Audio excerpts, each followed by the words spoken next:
10 Stupidest Ways People Died. Darwin Awards, so dumb, they're almost art. Humanity has built rockets, mapped the genome, and invented a machine that can summon pizza to your door at 2 in the morning. And yet, every year, a small but determined group of people manage to lose a fight with objects like forks, ladders, or basic common sense. These are not ordinary accidents. These are masterpieces. Tiny works of accidental performance art where confidence, terrible decisions, and the laws of physics come together in perfect harmony. The Darwin Awards exist for one reason: to honor individuals who remove themselves from the gene pool in ways so spectacularly avoidable that evolution itself probably had to pause and take notes. Today we are examining 10 of the stupidest ways people have ever died. Not tragic mysteries, not heroic sacrifices, just 10 moments where someone looked directly at a bad idea and said, "Yeah, that'll probably work." Some of these stories involve electricity, some involve animals, and a few involve decisions so breathtakingly bad they almost deserve to be displayed in a museum. Welcome to Mr. Playdumb. Let's begin with our first masterpiece of terminal stupidity. Part 1. The Internet Stunt. In the modern world, there are two reliable ways to become famous on the internet. You can create something brilliant, or you can do something so unbelievably stupid that millions of people feel compelled to watch it in slow motion. Marco chose the second option. Marco was a young man from Brazil with a dream that has quietly ruined thousands of lives since the invention of social media. He wanted to go viral. Not famous for years, not respected for talent, just one explosive moment of attention from strangers on the internet. His chosen path to digital immortality was a trend he had recently discovered online called hydro-dipping. Hydro-dipping is a perfectly legitimate technique where a thin layer of paint floats on water and objects are dipped into it to create colorful patterns. Car parts, helmets, guitars, things that are solid, durable, and most importantly, do not need oxygen to survive. Marco watched several videos of this process and reached a dangerous conclusion. If you can dip objects, why not dip your own head? In Marco's mind, this wasn't stupidity. It was content. He set up his phone in the bathroom to record the entire event. The bathtub became his laboratory. One by one, he emptied several cans of bright neon spray paint onto the water's surface, creating a swirling psychedelic film of floating chemicals. It looked impressive. It also looked like something a responsible adult should never put anywhere near their face. Now, a quick science note. Spray paint is essentially liquid plastic. When it dries, it forms a smooth, waterproof, airtight seal. This is extremely useful for painting motorcycles. It is significantly less useful when applied directly to the parts of the human body responsible for breathing. Marco did not consider this detail. With the confidence of a man who had ignored every safety warning ever written, he gave the camera a thumbs up, took a deep breath, and plunged his head into the paint-covered water. For a few seconds, everything probably felt like success. The paint wrapped perfectly around his face. The colors blended beautifully. Then Marco lifted his head out of the water to reveal his masterpiece, and immediately discovered the problem. The paint had formed a perfect mold over his entire face. A smooth, airtight shell sealed his nose and mouth with terrifying efficiency. Marco had essentially shrink-wrapped his own head. At first he tried to peel the paint away with his fingers, but the enamel coating was already curing, forming a slick plastic layer that clung tightly to his skin. Panic set in. The video continued recording as Marco clawed desperately at his face, gasping for air that couldn't reach him. What he had intended to be a viral stunt quickly turned into a silent, horrifying struggle against basic chemistry. The footage that followed was not a comedy video. It was a cautionary tale. Marco did eventually go viral, just not in the way he expected. Because the internet never forgets. And somewhere online, that video still exists. A digital monument to a man who tried to impress the algorithm and accidentally defeated himself with a craft project. Part 2. The honey problem. Throughout human history, honey has been considered one of nature's greatest rewards. Sweet, valuable, worth a little effort. But there is a reason honey usually sits behind a small army of highly motivated insects armed with tiny poison-tipped spears. Raj, a man living in rural India, saw this as more of a minor inconvenience. One afternoon, he noticed a large beehive hanging high in a tree near his village. It was enormous, heavy with honey, dripping slowly in the afternoon heat like a golden treasure chest suspended from a branch. To most people, this would trigger a careful plan: protective clothing, smoke to calm the bees, maybe even a ladder. Raj had a different approach. His plan involved a 20-foot aluminum irrigation pipe. Raj was a firm believer in simple solutions to complex problems. If something was too high to reach, the answer was obvious: use a longer stick. Now, a quick piece of scientific information Raj unfortunately skipped. Aluminum is an excellent conductor of electricity. This is fantastic when you're building power lines. It is significantly less fantastic when you're holding the metal object directly beneath those same power lines. And in this particular tree, partially hidden by leaves and branches, ran several thick, high-voltage electrical cables carrying thousands of volts of power across the countryside. Villagers nearby quickly noticed Raj approaching the tree with the massive metal pole resting on his shoulder. They began shouting, waving their arms, pointing urgently toward the power lines. To Raj, however, this probably looked less like panic and more like enthusiastic encouragement from an audience watching a man about to perform a heroic act of honey acquisition. Confident in his plan, Raj lifted the pole and aimed it toward the hive. His strategy was simple: poke the hive, knock it loose, collect honey, ignore bees later. What Raj didn't account for was that a 20-foot metal pole has a tendency to touch things you didn't intend it to touch. As he pushed the pipe upward through the branches, the tip made contact, not with the beehive, with the power line. High-voltage electricity behaves in a very straightforward way.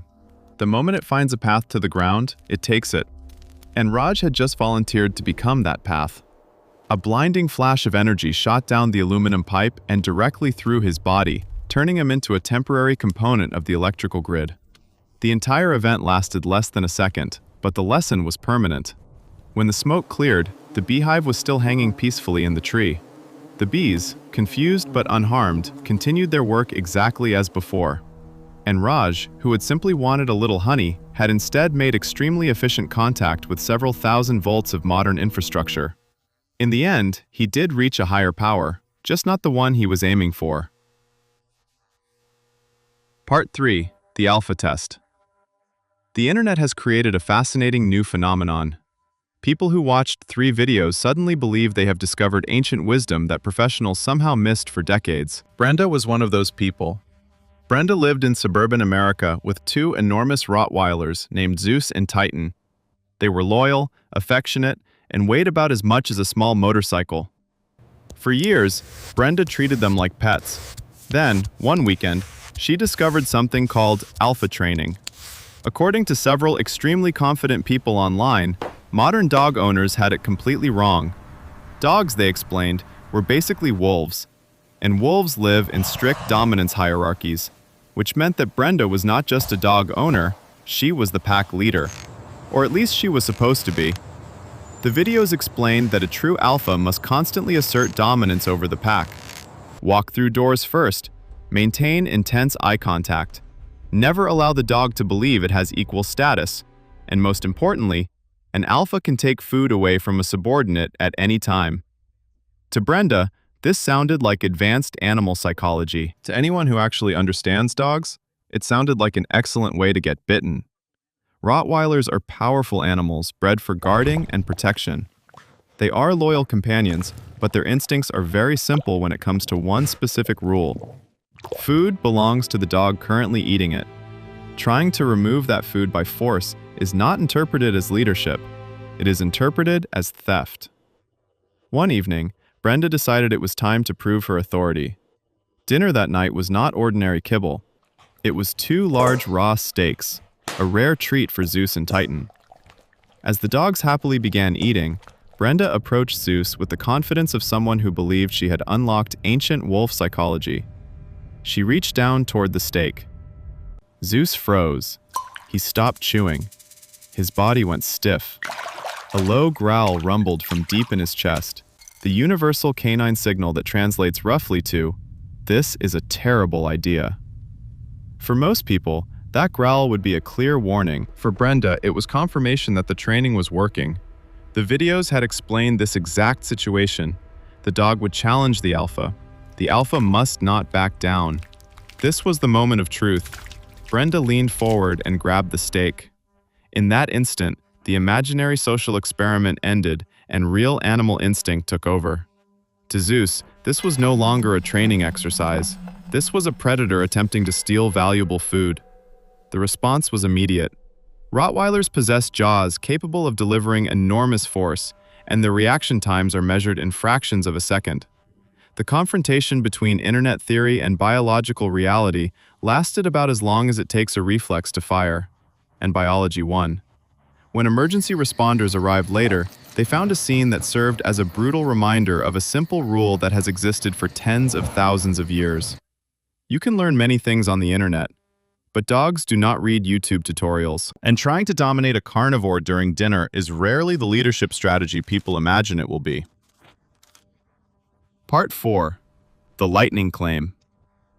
Insurance fraud usually requires 3 things: planning, patience, and at least a basic understanding of how the universe works. Isabella had none of these. Isabella lived in Naples, Italy, and like many people facing a pile of overdue bills, she began searching for a miracle solution. Eventually, she noticed something interesting in her insurance policy. There was a clause covering injury caused by lightning strikes. Lightning. A dramatic, unpredictable act of nature. Exactly the kind of event that would be very difficult for an insurance company to question. There was just one small complication. Isabella had not been struck by lightning. To most people, that would end the idea. To Isabella, it simply meant she needed to simulate the event. Her plan was wonderfully simple. If lightning causes electrical burns, then all she had to do was create a small electrical burn on her body and claim it came from a storm. Problem solved. Now we pause for a short science lesson that Isabella unfortunately skipped. A lightning strike carries millions of volts of electricity and lasts only a fraction of a second. A household wall outlet, however, delivers a steady flow of electricity designed to power appliances continuously. In other words, lightning is like being briefly hit by a hammer. A wall socket is like grabbing the hammer and refusing to let go. Electricity also has a very specific personality trait. It loves metal. Metal provides an excellent path for electrical current to travel, which is why people are generally advised not to insert metal objects into wall sockets. Isabella, however, was searching for the perfect tool to recreate the lightning effect. After scanning her kitchen, she found it. A dinner fork. 4 metal prongs, perfect for creating what she imagined would be a convincing burn pattern. Standing in front of the wall outlet, Isabella held the fork like an artist preparing to create her masterpiece. The plan was simple, just a quick touch, a small zap, enough to leave a mark that would convince the insurance company she had survived a lightning strike. She took a breath and pushed the fork into the socket. The reaction was immediate. Electricity surged through the metal fork and straight into her body. Unlike lightning, which disappears almost instantly, the current from the outlet locked her muscles into a rigid grip. Her hand clamped tightly around the fork. The current continued flowing. Her nervous system became a direct pathway for electricity moving toward the ground. Muscles spasmed violently. Her heart rhythm collapsed under the overload.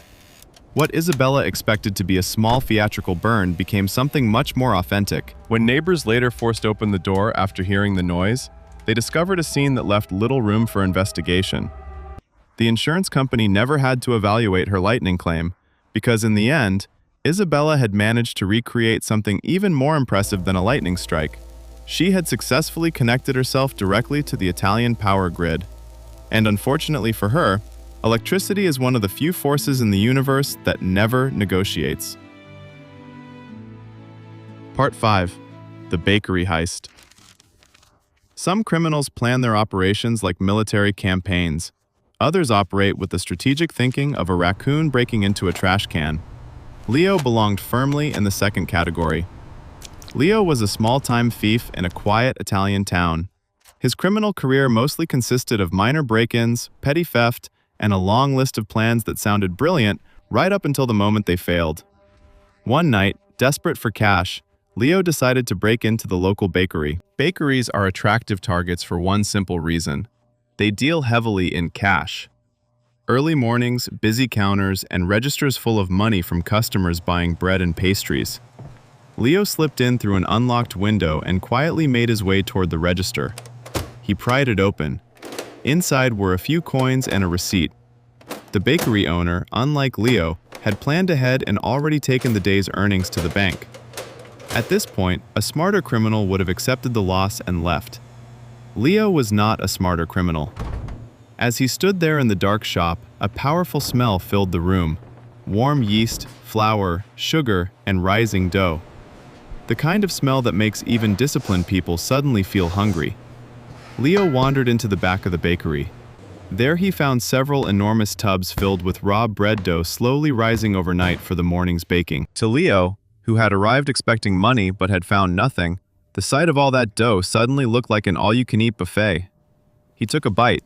It was sweet, soft, free. Now, a quick lesson in bakery science. Bread dough contains yeast, microscopic fungi that feed on sugar and release carbon dioxide and alcohol through a process called fermentation. This reaction is what makes bread rise and beer bubble. Under normal circumstances, this happens slowly while the dough sits in a warm kitchen. The human stomach, however, is also warm, very warm, about 37 degrees Celsius, which just happens to be the perfect environment for yeast to begin working enthusiastically. Leo did not know this. Leo only knew he was hungry, and so he kept eating. Not just a bite or two. He devoured massive handfuls of raw dough straight from the tub, sticky, sugary clumps disappearing into his stomach as fast as he could swallow them. By the time he finished, Leo had consumed a heroic quantity of uncooked dough. Satisfied and extremely full, he decided to rest for a few minutes before leaving. He found a quiet corner in the back of the bakery, leaned against the wall, and drifted off to sleep. And while Leo slept, the yeast began to work. Inside his stomach, billions of microscopic fungi suddenly found themselves surrounded by warmth, sugar, moisture, and perfect conditions for fermentation. The yeast began producing carbon dioxide gas. Lots of it. Leo's stomach started expanding. At the same time, the fermentation process began producing alcohol. Leo had effectively turned his digestive system into a small internal brewery. His stomach filled with gas, his blood filled with alcohol. Pressure built rapidly inside his abdomen as the expanding dough continued fermenting.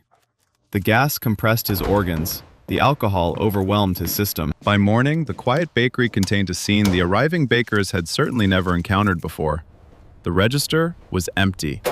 But in the corner of the room lay Leo, a man who had broken in hoping to steal money, and instead became a victim of the oldest chemical reaction in baking, fermentation.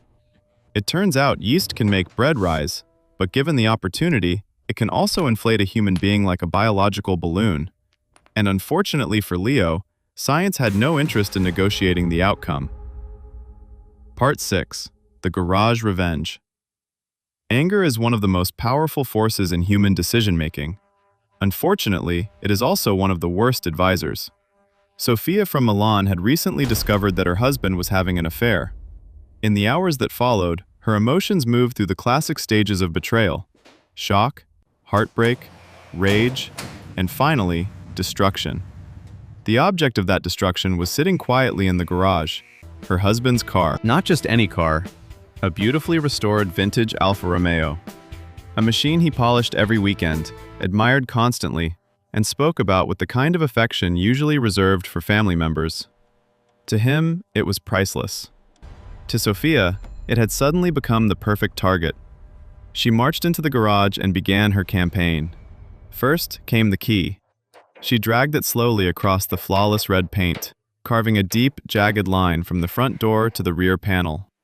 The sound of metal tearing through paint echoed across the garage. Next came the interior. She opened the door and attacked the leather seats with a kitchen knife, slashing them into shredded ribbons. Expensive upholstery that once looked like art now resembled something a tiger might leave behind. Still not enough. Sophia wanted to destroy the car completely. Her eyes scanned the shelves in the garage until they landed on a heavy-duty electric drill. An idea formed instantly. If she drilled a hole into the gas tank, the fuel would drain out. Without fuel, the car would never run again. The engine would be ruined. The car would become nothing more than a silent piece of metal. Problem solved. Unfortunately, Sophia was about to conduct an unplanned experiment in chemistry. Gasoline itself isn't the most dangerous part of fuel.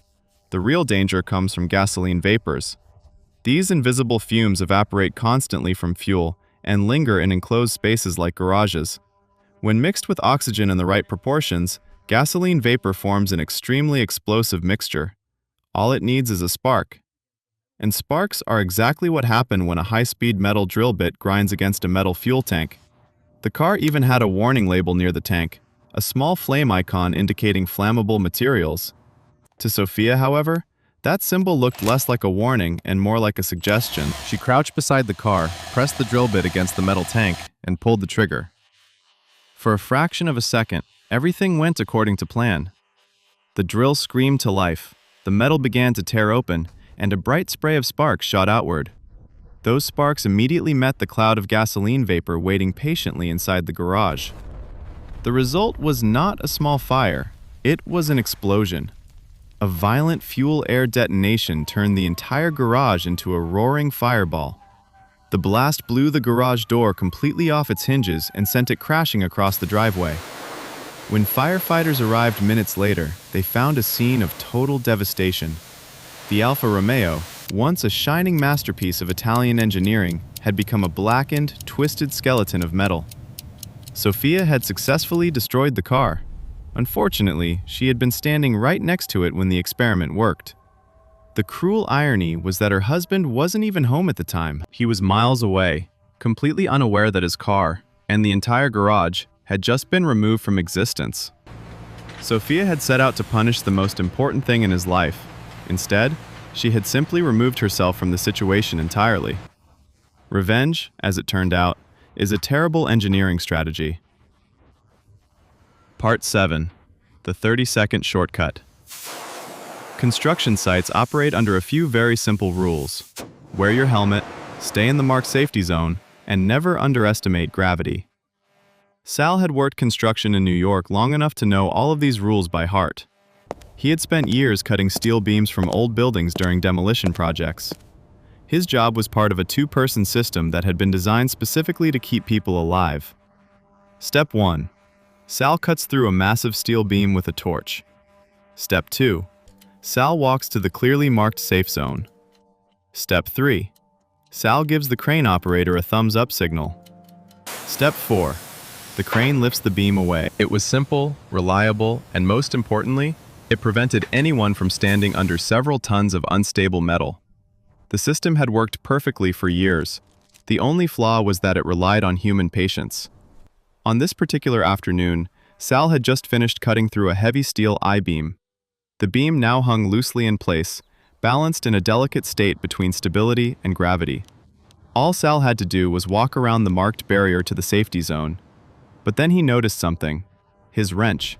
It had fallen onto the ground just beyond the beam he had cut. The correct solution would have been easy. Walk to the safe zone, wait for the crane to move the beam, pick up the wrench afterward. But Sal saw a shortcut. If he signaled the crane operator now, the crane would begin lifting the beam. While it was still moving slowly, Sal believed he could quickly duck under the beam, grab the wrench, and reach the safe zone before the beam moved far enough to matter. By his calculation, he would save about 30 seconds. 30 seconds may not sound important, but to Sal, it meant finishing the job faster and getting to the bar a little sooner. Confident in his brilliant time-saving strategy, Sal looked up at the crane operator and gave a big thumbs up. To the crane operator, that signal meant the area was completely clear. The crane motor engaged, the steel cables tightened, and several tons of metal began to move. Sal stepped forward to retrieve his wrench. What he hadn't considered was that heavy beams rarely move in perfectly predictable directions. As the crane pulled upward, the beam first shifted sideways slightly, swinging like a giant metal pendulum. Sal looked up just in time to see it, several thousand pounds of steel moving directly toward him. In that moment, he probably realized something important about time management. 30 seconds is actually quite valuable. Unfortunately, he had already spent them. The beam struck with unstoppable force, delivering a physics lesson so fast and so final that there was no opportunity for correction. When the crane operator realized what had happened and stopped the lift, the construction site went completely silent. The beam hung in the air, and Sal's wrench remained exactly where it had been the entire time, untouched. a small metal monument to the most expensive 30-second shortcut in human history. Part 8. The Wedding Prank. Russian weddings are not small gatherings. They are endurance events. Hours of food, rivers of vodka, music loud enough to wake the neighbors 3 buildings away. Somewhere between the 5th toast and the 20th dance, the night usually reaches a point where logic quietly leaves the room. Dmitri loved that moment. Dmitri considered himself the comedian of the friend group. Not the stand-up kind, the chaos kind. The guy who believed every party needed one unforgettable stunt to become legendary. And Dmitri had just found the perfect stage. Behind the wedding hall, near the kitchen area, sat a massive industrial laundry dryer. Not the friendly kind you find in someone's basement. This machine was built to dry mountains of heavy tablecloths and linens at high heat with brutal efficiency. To the venue staff, it was a piece of equipment. To Dmitri, it was comedy gold. His plan was simple. He would climb inside the dryer and hide. When one of his friends eventually opened the laundry room door, he would burst out dramatically and scare them half to death. A classic prank, guaranteed laughs. Unfortunately, industrial dryers are designed with safety features that protect laundry, not pranksters. The door on this machine was heavy and spring-loaded. Once it closed completely, an internal lock engaged automatically. Many models are also programmed to begin the drying cycle the moment the door locks. Convenient for drying tablecloths, less convenient for humans. Dmitri believed he had outsmarted the machine. He wedged a small piece of folded cardboard near the door latch so the door wouldn't fully close. That way he could hide inside and push the door open whenever the moment was right. Satisfied with his engineering, Dmitri climbed into the stainless steel drum and pulled the door almost shut behind him. Inside, it was dark and smelled faintly of detergent. He crouched there, quietly laughing to himself, imagining the screams and applause his performance would soon produce. Then he shifted slightly to get comfortable. That tiny movement was enough. The cardboard slipped. The door slammed shut with a heavy metallic thud. Click. The locking mechanism engaged. For one brief second, everything was quiet. Then the machine hummed. The drum began to rotate, and a blast of hot air filled the chamber. Industrial dryers operate at temperatures designed to dry thick fabrics quickly. They tumble constantly, rotating heavy loads while pumping intense heat through the drum. Dmitri had just become the load. At first there was confusion, then panic. He pounded on the door, shouting, but the machine roared louder than anything he could produce. Outside, the wedding celebration continued in full force. Music blasting, guests cheering, glasses clinking. No one heard him. Minutes passed. The dryer continued its cycle exactly as designed. By the time someone eventually entered the laundry room later that night, the prank was already over. Dmitri had wanted to be the life of the party. Instead, he became the laundry. And for the first time all evening, the wedding reception fell completely silent. Part 9. The Parrot Smuggler. In the strange world of wildlife smuggling, there are professional operations run by experienced criminals. And then there are people like Klaus. Klaus was a German tourist traveling through South America with what he believed was a brilliant plan. Exotic parrots can sell for thousands of dollars on the black market, and Klaus had managed to obtain 12 of them. Bright feathers, rare species, extremely valuable. There was only one problem. Parrots are loud. Not slightly loud, extremely loud. Anyone who has ever been near one knows parrots do not whisper. They scream, squawk, and complain about everything happening around them. Trying to sneak a dozen parrots through an airport quietly is roughly equivalent to hiding a marching band in your suitcase. Klaus needed them silent. The professional solution would have been simple. Consult a veterinarian for proper tranquilizers and dosage.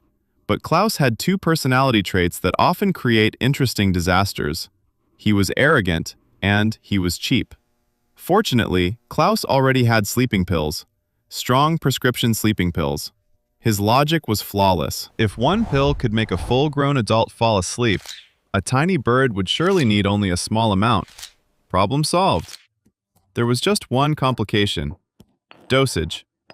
A pill meant for a 200-pound human contains an amount of sedative that is wildly dangerous for a small bird. Giving an entire pill to a parrot would simply kill it, which would defeat the entire purpose of smuggling it. So Klaus improvised. He crushed several pills into a powder and mixed them into a bottle of water, creating a strong sedative solution. His plan was to give each bird just a tiny amount. Now he needed a delivery method. A syringe might hurt the birds or make them panic. But Klaus had an idea. He would use his mouth as a dispenser. The process was simple. Klaus would take a sip of the sedative mixture, hold it in his mouth, lean toward a parrot's beak, and gently spit a small amount into it, like a mother bird feeding a chick. One parrot, then the second, then the third. One by one, the birds grew quiet and sleepy. Klaus watched proudly as each parrot settled calmly in its cage. His plan was working perfectly. What Klaus didn't realize was that every time he filled his mouth with the mixture, a portion of the sedative was being absorbed through the tissues of his mouth and throat. Tiny amounts at first, but he repeated the process 12 times. By the time he finished, Klaus had unknowingly consumed a significant dose of the medication himself. The parrots were asleep. Klaus began to feel slightly drowsy. He assumed it was just fatigue from a long day of planning his brilliant smuggling operation, so he decided to lie down for a quick nap before heading to the airport. Unfortunately, the sedative circulating through his system had other plans. His breathing slowed, his nervous system relaxed further and further, and eventually it stopped. When hotel staff entered the room the next day, they discovered a strangely peaceful scene. Klaus lay motionless on the bed. Around him, 12 parrots were slowly waking up from their nap. Alive, healthy, and extremely confused. Klaus had successfully sedated his entire smuggling operation, with one small exception: himself. Part 10. The Last Message. Modern technology has created a strange new condition. It's not blindness. People can still see perfectly well. They just stop noticing the world around them. Gary was visiting one of California's most famous coastal parks, a place known for its towering cliffs, endless ocean views, and the kind of scenery that makes people stand quietly for a moment and appreciate being alive. Gary experienced all of it through his phone. To Gary, the cliffs themselves weren't the main attraction. The important thing was proving to everyone online that he was standing next to them. Every step of the hike became content. Photo, post, scroll, reply. The wind blew across the cliffside. Waves crashed hundreds of feet below. Seagulls circled overhead, screaming into the open sky. Gary noticed none of it. His attention was completely focused on a glowing screen in his hands. The path along the cliffs had several warning signs. Large ones, bright ones. Signs specifically designed for people who tend to ignore instructions. One sign showed a stick figure falling off a cliff. Another said danger, unstable edge. These signs exist because many people before Gary had already learned the same lesson the hard way. Gary walked past them without looking up. Further along the path stood a low wooden safety fence, the final polite suggestion that perhaps people should not walk any closer to the edge. Gary stepped around it. His thumbs continued moving across the screen. One more message, one more comment, one more photo. In Gary's mind, the real world had become background noise. The digital conversation in his phone felt far more important than the physical landscape surrounding him. And then he took one more step. For thousands of steps before that moment, the ground had always been there to meet his foot. This time, it wasn't. His shoe moved forward into empty air. There is often a brief moment when the brain finally catches up to reality, a sudden flash of clarity where the body realizes something has gone terribly wrong. For Gary, that moment arrived just as gravity began doing its job. The fall was silent, quick, final. When rescue teams later searched the base of the cliffs, they found Gary and his phone nearby. According to the phone's network data, it had attempted to send one final message before losing signal. The message contained a single word: whoops. Gary had spent his final moments completely connected to thousands of people online, and completely disconnected from the one thing that mattered most: the ground beneath his feet. So what did we learn today? 10 different people, 10 completely different situations.